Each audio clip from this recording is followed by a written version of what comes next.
Let's have a chat with Gerard Batten, because he must be fuming. He must be spitting feathers about the betrayal over Brexit. The fact that it's taken a year to even get here. Now we might give £40 billion. It's just mental. I'm delighted to say. And he's the man who says we don't even have to go through this.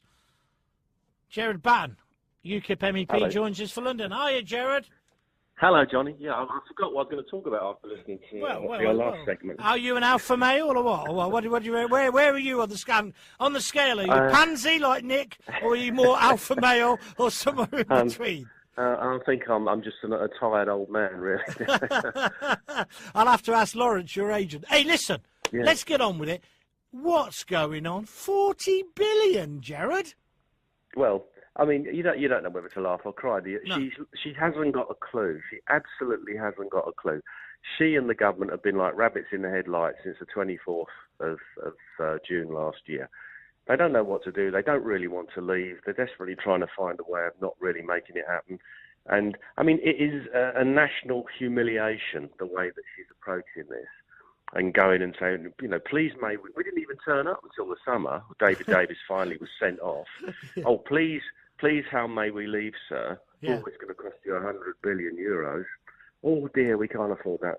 And now they keep going back. And every time they go back and offer some money, it isn't enough, and they want more.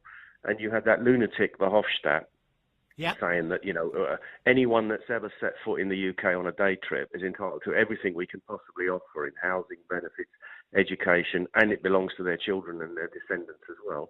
And they're sitting there and taking it instead of telling. I mean, it's what the time is it? No, I can't say what I was going to say, David. Johnny, sorry, but they should tell them to go away and multiply. But we're not this going is what they to. should say. We're not going to, are we? Are we going to end up paying this money, do you think? Well, I sincerely hope not, because we don't owe them a penny. Now, the House of Lords issued a report that said there's no legal obligation to pay anything. Even the European Parliament Constitutional Committee, I've read the report, its wording is such that if Britain chooses to pay or something similar, so even they are admitting that there is no legal obligation by their form of words that they use. So there is no legal obligation to pay anything. All the EU has got to do is either cut its expenditure to make up, it's roughly 9.5 up to 11 billion. It varies every year, but let's say it's somewhere between 10 and 11 billion at the moment net after you take the rebate off. So all they've got to do is to make up that shortfall. There's two ways they can do that. Either they can cut back on their expenditure, which is what everybody else in the world does when their income drops, or they could actually ask the other member states of the EU, especially those that don't actually pay anything net, they're recipients, and about over half of them don't actually put in less than they take out, so they're net gainers from the budget. You could ask them to actually make up the shortfall. If the club is so great and they want to belong to it, well, why shouldn't they pay the appropriate membership fee? Absolutely. So it's not down to us. The only thing I'd say is the only obligation I would say we've got is the British civil servants who might lose their job is towards their pension requirements. So, but that's an entirely separate matter because people are taking jobs up in good faith. So what's their pension entitlement to cover that? I accept that. So is it because Theresa May doesn't really want to leave that we're going through this farce, or what? I think she's trying to reach a situation where we leave in name but not in reality, because what she said in her last speech on the 22nd of September, we won't be in the council, we won't be in the commission, we won't have MEPs. Okay, so what else changes? Not very much, actually. She's talking about giving them money, and this transition period that could go on for we don't know how long. All of their laws are going to stay in place. Some may be amended or repealed. She's not at commitment about that. No plans for taking back our territorial waters and the fishing industry. She wants us to continue to have laws judged by the European Court of Justice to some extent or another.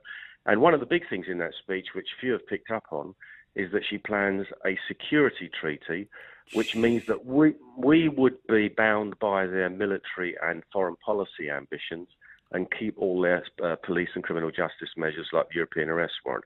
That's the most dangerous thing, because last Monday they all signed a pact in Brussels that they're going to formally kick off the European Armed Forces project. They're having another meeting in a conference in December where they're going to progress this, and we're going to be tied into that. So what she's trying to do is reach a situation, I think, where we leave in name but not in reality, and what they want to do is to stretch it out until they can actually reverse the referendum altogether. What they're hoping is if they can delay the negotiations long enough, take it, and not just the negotiations, but have this transition period, we'll get up to the next general election.